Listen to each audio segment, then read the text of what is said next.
Well,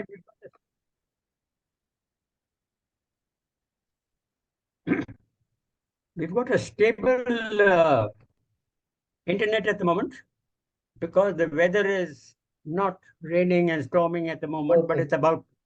So Okay. let's see how far we can get. Sure.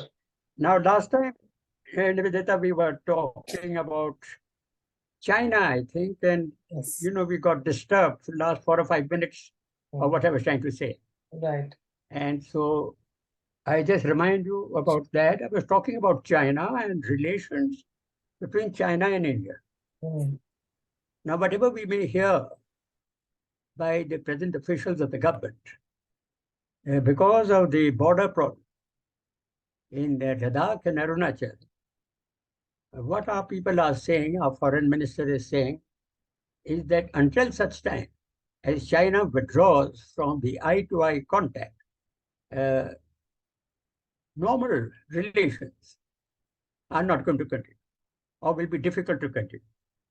Normal relations mean normal trade, a normal association, people coming to us and us going to them, so that strategic, tactical, and trade discussions can take place. This, by the way, is still happening in large extent. A large amount of Chinese goods are still coming to India. But this has caused India to become more friendly with the United States. So if you try and understand why India is becoming more friendly with United States, there are a number of points here. Number one is that with China heavily on our borders and the fear that they uh, may create a conflict for us.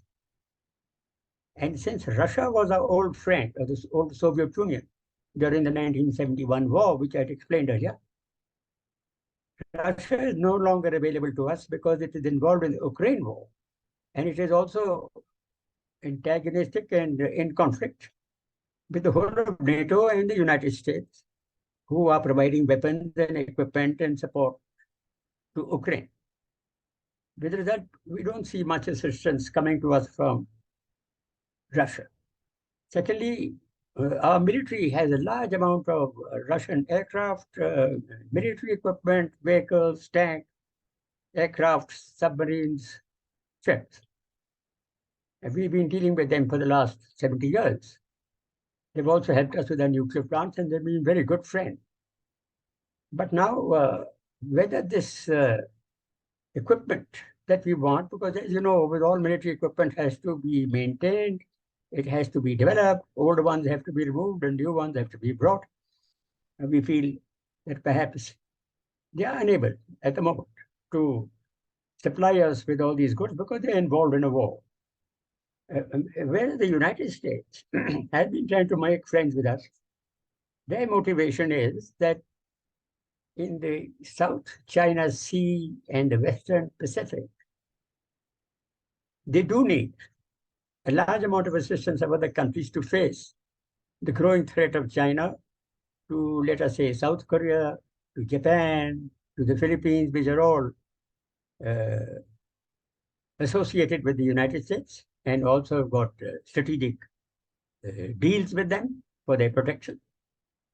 So, with India facing China on the border and a massive Indian army facing a massive Chinese army, it is of great advantage to the United States at this point of time to assist India in weapons, equipment, technology, friendship, you name it. So therefore, both sides are finding it advantageous to become friendly. Sometimes I think that the Chinese leadership should have thought this out. It's not a very good thing for China to have everybody against them. You know what I mean? The, the only people who are their friends are the Russians at the moment, which are on their northern border. But the rest of the Pacific seaboard of China, with South Korea, Philippines, Japan, uh, all these people antagonistic and being supported by the Americans, and to turn India also slightly hostile, shall I say, on the borders is not very advantageous for China. So, really speaking, this is not the way to go for either country. But that's what's happened, and the result is that we are becoming more friendly with the United States. So far, throughout our history, United States and other nations which have tried to bring India into pacts and into security arrangements has never succeeded. India has always remained independent. But today, because we do need a large amount of military equipment and technology, we are becoming very friendly with the Western nations, not Britain, for instance, so much, rather with the United States, because they've got very high level of technology, though the equipment is extremely expensive, and also with France. In fact, we are more friendly with France than any other nation at the moment. And I may say in passing that there are no permanent friends and nor are there permanent enemies. All you've got is permanent national interest.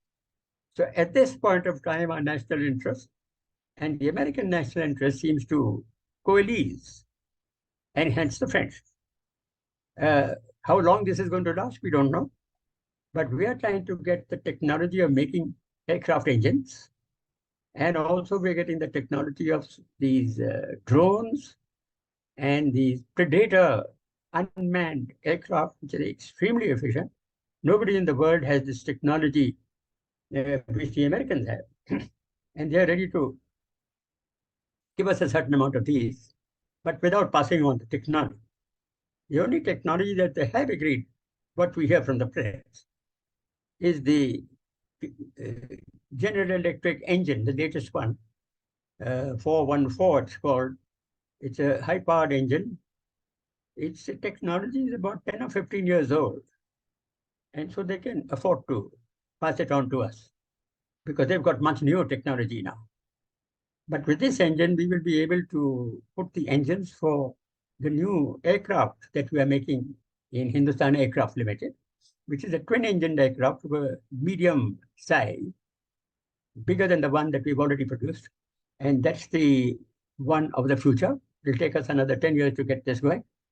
But if we can get this engine and make it ourselves, it'll be a great advantage to us.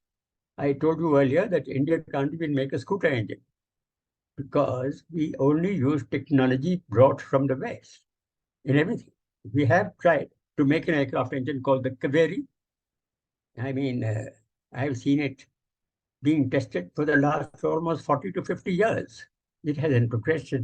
It cannot produce the thrust and the requirement to run a fighter bomber. So our relations with the United States is improving. And so it is with France. Our Prime Minister had visited France recently. France is very friendly with India because both in World War I and World War II, Indian troops have fought in France. And they have done their best, and many of them been killed. We had almost 1.5 million men fighting in Western Europe and Middle East and so on against the then enemy, with Germany and Japan and Italy at one stage. But we did provide those troops when we were a colonial country under the Raj of the British. Now, just in passing, I must tell you that when the Congress Party took over independence, they wanted to cut aside the fact that India had supported both in World War I and World War II the Western world, because they said we are now independent, and that was under the British Raj. Now that we're independent, we don't have to think about all this. And they did not think of the retired soldiers and others who had fought during this war very bravely. Nevertheless, today, with this present government, this aspect of the Indian Army and Navy and Air Force's utilization during the two wars has been accepted.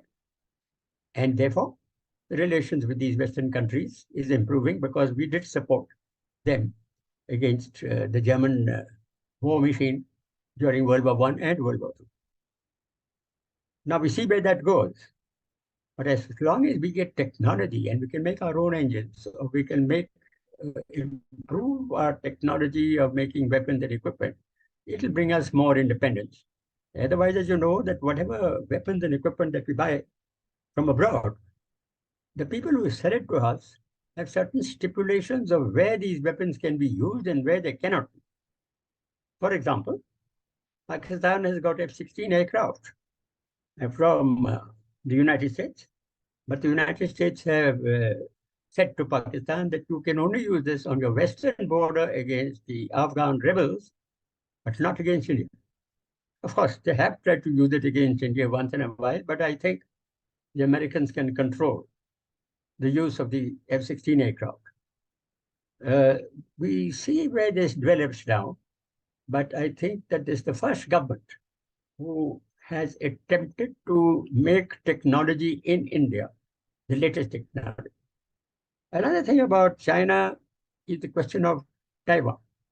Now, this is a very important question because, as you know, Taiwan is an island which is democratic. They call themselves Chinese. And it was the old Chiang Kai-shek, Generalissimo, who went there after the Communist Party defeated him on the mainland in 1949. And he established a democratic nation there who say they are part of China, but hope that eventually China will become democratic. Whereas the Chinese Communist Party insists that Taiwan must remain communist, that they must join the mainland to be communist.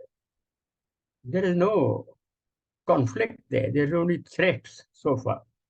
But everybody is interested in Taiwan. Both the Western world, the Americans, all of us. Because they are the largest computer chip manufacturers in the world. Now, just a little bit about computer chips or the development of these chips.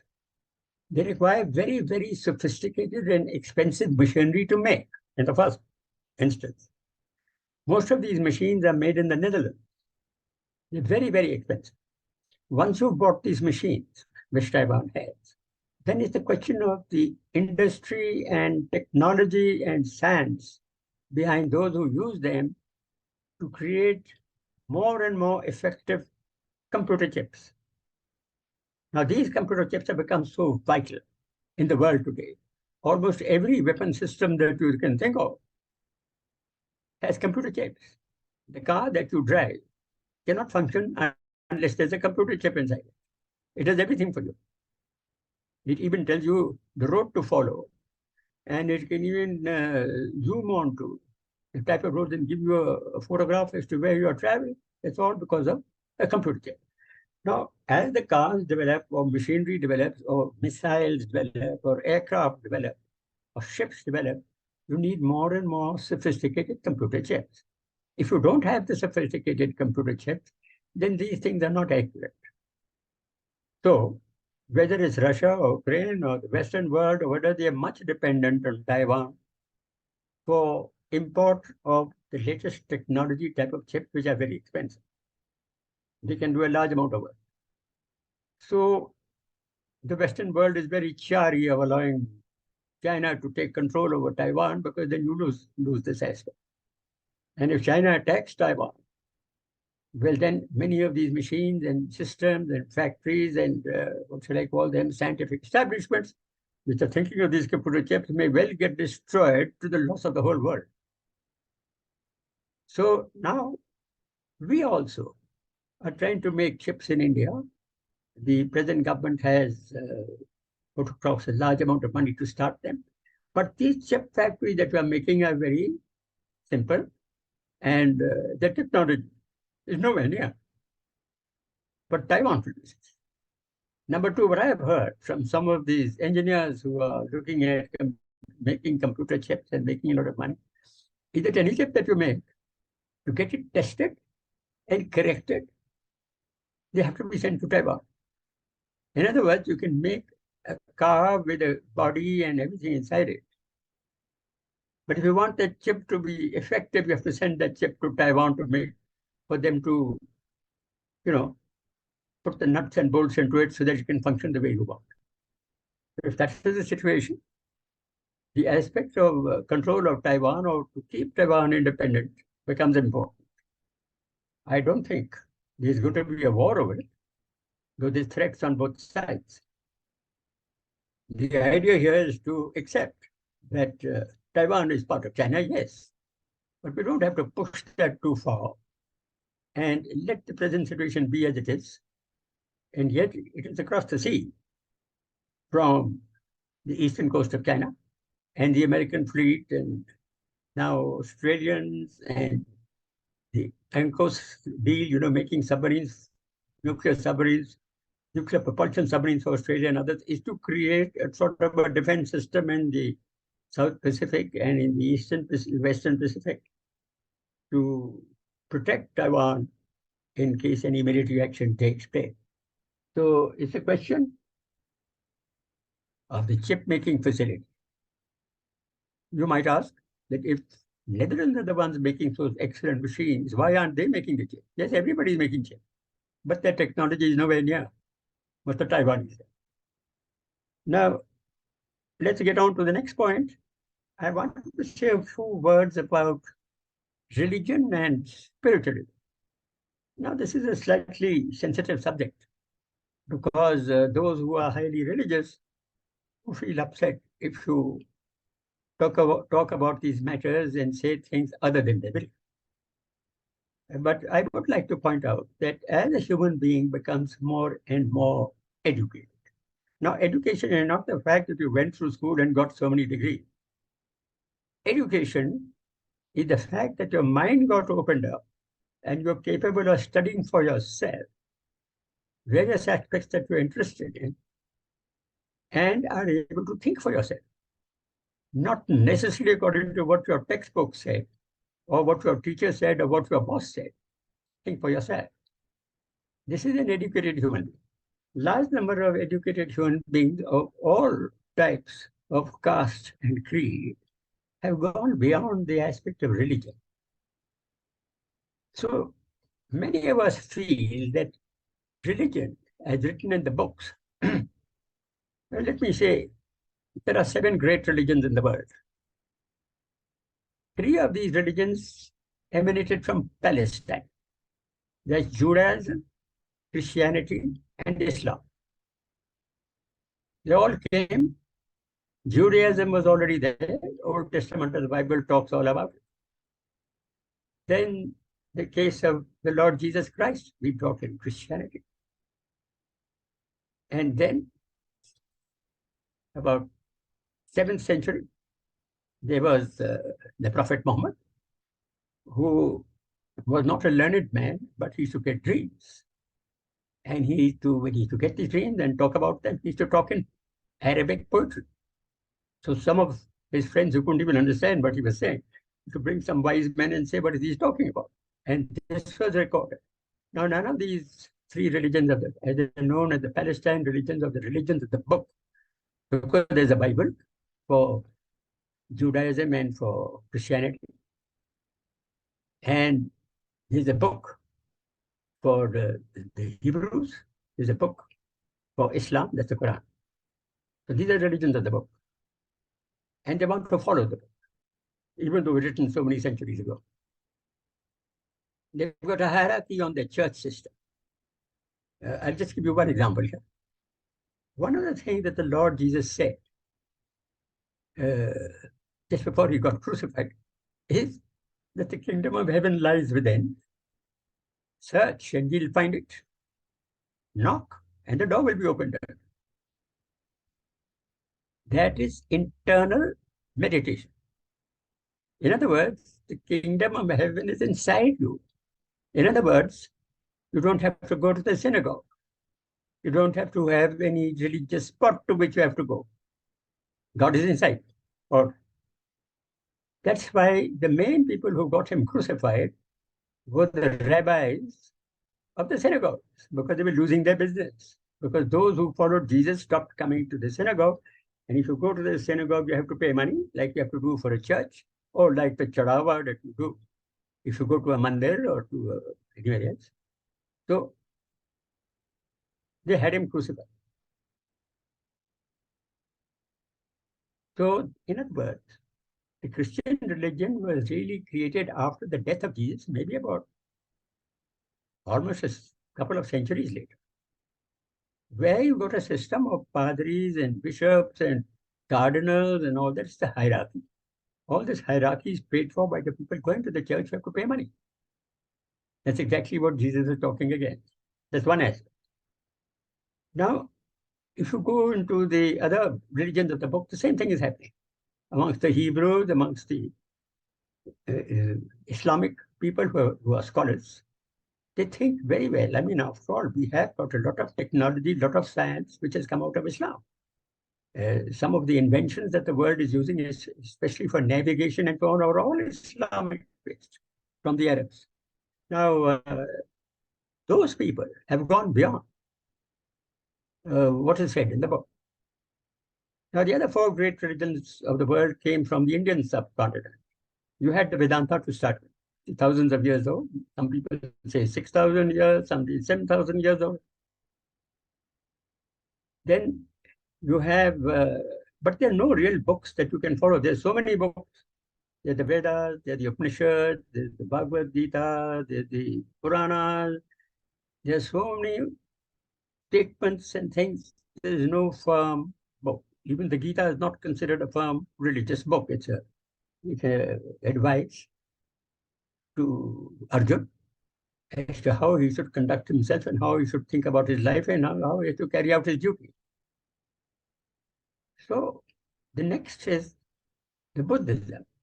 Now, Buddhism has also developed from the same area because the Buddha himself was basically a Hindu. What we call a Hindu. Actually, there's no such religion as Hindu. We should call it Vedanta.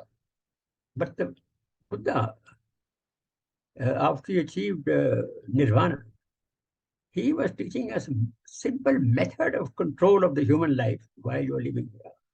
That's why he's become so popular.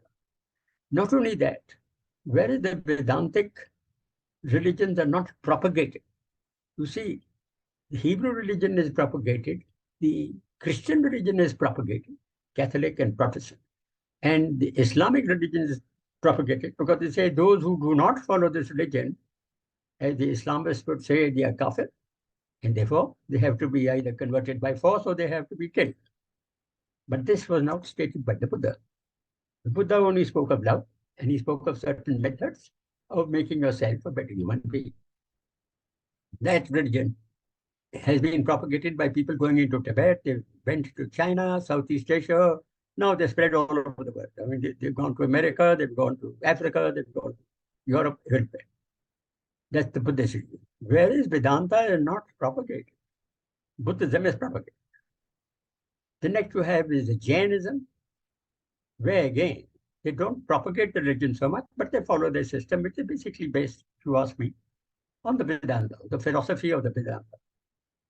And then you have the Sikh religion, where Guru Nanak Ji really used to speak in poetic couplets, where he took the best out of all the religions that he thought of, that is not only Hinduism, or as we call it Hinduism, or Vedanta, but also Islam and also Christianity. And he made certain couplets and things which led to somebody writing it all down. And that became the Guru Granth Sahib, more for the understanding of peasants who are in the field and cannot understand the mumbo jumbo of Sanskrit or Tamil. Now, so the four religions that came out of the Indian subcontinent, Vedanta, Buddhism, and Jainism, and Sikhism. There are four great religions of the world started here, and three great religions in Palestine. There's a lot of conflict between these religions. The only religion, two religions which do not create conflict are Vedanta and Buddhism. Otherwise, others have to fight for their rights. Those who become more advanced in their own thinking and think for themselves become what are known as agnostics. Now, agnostics are people who believe that, yes, there is a great power, call it God if you like, who has created everything. But they don't believe any of the other mumbo jumbo, nor do they believe any of the rituals that are followed by various religions. There's a couplet in the Bhagavad Gita where the Lord explains to Arjun that the ritualism of followed by Pandits has no value. Because he also said, either you have to think of your future and your Lord within you. You have to meditate. You have to find out for yourself. So, what do we need today? These religions have caused a lot of conflict. If you recollect from the 12th century onward, there were crusades where the Christian knights used to try and recapture Jerusalem from Muslims. Why? Because they are heathens, and the Muslims fought back. And today, when the United States and other Western nations intervene in the Middle East, mostly because of the attraction of the oil which they want to own since they discovered it, many of the Iranians and Iraqis and Saudis, they say, this is the crusade going on. The Christian religions trying to take on the Muslims again. So there it is. Then even in the conflict in Ukraine, I told you the other day that you have Orthodox Christianity on the Slav side, that's the eastern side, Russian side, and you have Protestantism on the western side. All the religions have sects. They believe in different things, but there seems to be a dichotomy between the religions too. So religions do create conflict in the world. If you want to remove conflict in the world, then people have to think beyond these religions and not be so dogmatic that they keep on insisting that everybody has to be like them. Now, I quoted earlier to you Louis XIV, the Sun King of France, who called it the white man's burden. To conquer the backward countries of South Asia and Southeast Asia and the East, to bring them to the Lord Jesus, so that they could be saved, otherwise they'd all go to hell. He never accepted that those people in those different countries had a different viewpoint on spiritualism. Even tribal people in our hills, for instance, have their tribal religion, animist or whatever it is, but they believe that. So to remove conflict, it is necessary to get beyond the religious aspect. And we have to do that from schools, from children. What should children be taught? If you go to Pakistan, the children have to mug off the Quran by heart. I've spoken to you about this earlier. And they keep on being told that Islam is in danger and the biggest nasty guy in the world is in there, and therefore you have to hate him and you have to kill him. That causes conflict. Similarly, if you go to Catholic people, they say the same thing. There used to be a Spanish Inquisition in the old days. Anybody who didn't believe in what they said, they had to murder that child. Then you have Protestantism, which went against Catholic people. And you've got the Coptic Christians, you've got 10 or 15 different sects of Christianity who all are in conflict. So we need to get above that. In the schools, for instance, in America, no religion can be taught because since the children in the school are from various types of communities, even blacks and even people who came from Mexico and mixed population, very much like us. So they don't want to hear Christian teaching in the schools. So they insisted that there should be no religious teaching. But what is the result? The result is there is no moral teaching either, because religion does teach morals. So you do need to teach moral science to children. What is good for you is good for the next guy. If you remember Alice in Wonderland, there was a fairy, do as you would be done by. Do unto others as you would have others do unto you. Now this is moral science. So in America, you don't teach these things. With the result, everybody is on his own and there is no guidance, neither from their parents nor from their schools, except in, of course, there are exceptions. Now, even in Indian schools, people want to teach what is called the Hindu religion of Vedanta.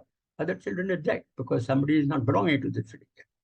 So we have this problem of what should you teach the children and what should your moral science books be and what should they teach.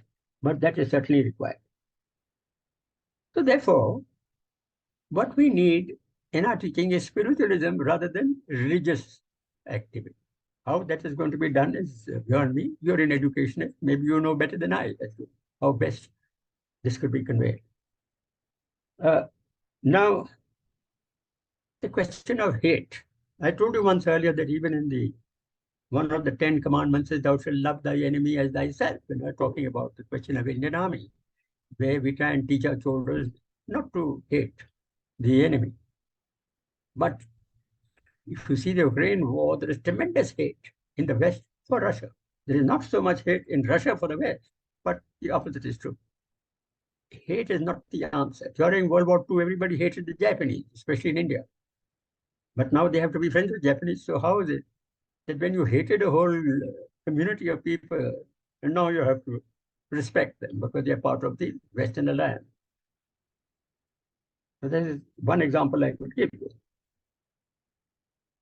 Now let's talk a few words about the type of future that this world is going to see. Now I'm just thinking out loudly. I don't say that I'm a soothsayer or something. I am not. But the trend, what we see is, as I told you the other day, there seem to be different poles of power coming up. I mentioned the Western pole led by America, the Eastern pole led by China, and the Southern pole, where there is India and Brazil and South Africa, Indonesia. All of these are very powerful countries. I don't know who will eventually be the leader. And if you think of the future, there'll be more poles because Africa is the sleeping continent. They have got so many problems left because of erstwhile colonialism, but they are getting there slowly. And once the power of the West is reduced to try and control the Africans, we hope the African Union and other people can get that continent together. It's known as the Dark Continent for a long time, but it has a lot of future potential, both in resources, plus in manpower, plus in the fact that they're very determined people, they're very physically fit. And in the future, they shall certainly, among the African states, if they get together, will become an important power pole in the future world. Now, take certain organizations like the United Nations. I mentioned earlier that no point in having United Nations if the powerful countries, that is America, Russia, China, don't follow the rules. They break into other people's country. America is blaming Russia for having entered Ukraine, but look how many countries they went into. Recently, they entered into Afghanistan. They broke up the whole of the civilization of Iraq. They went into Libya. They went into all sorts of places. So they do not look at themselves. They look at what Russia is doing. It's interesting that China has not unnecessarily entered another country yet. This is an interesting point. They have taken Tibet because we allow them to take it, but they do believe it's part of theirs. And the tussle with India is on where is the border. That needs to be settled. But the fact is that they have not intervened in other countries unnecessarily. They're giving a lot of economic aid and coming in by making ports and railways and things, yes. But they have not militarily taken over other countries. Whereas the Americans certainly have, and the Russians have, Europeans have.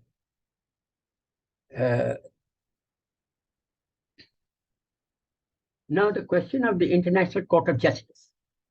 The International Court of Justice is set up for international legal opinion about whatever is happening. But the Americans do not accept it, the Russians don't accept it, and the Chinese don't accept it. So what's the point? Even if they pass a judgment, and by the way, the judgments are politically controlled by these powerful nations because they've got a lot of power over the countries from which the judges come. See? So it is not a fair place. We need something like that, which is more fair and which is independent of powerful nations. Now, one of the things we want to do is to make war illegal. It doesn't mean that military power has to be used, no. But military power should be used as a deterrent to stop others from crossing the border into your country, but should not be used to attack other countries. So we need laws like that, but there's no United Nations where people can agree to do something like that. Now, gun laws. Where do all the weapons come from?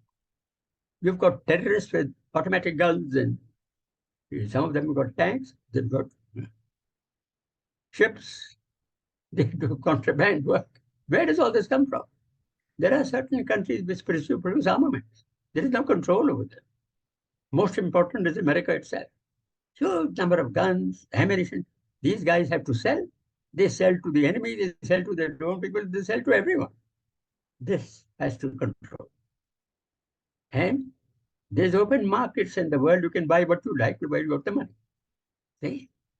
So this gun control, even the United States can't do a gun control of the people who use it personally. We need to control the armaments industry of the various world. There are 3 or 4 countries which are producing armaments. America is the main one, Russia is another one, China is another one. And for that matter, Pakistan is one because of the factory that the Americans have set up for them. This has to be controlled. Now, last point I have for you is the climate change. You can see what's happening with nature.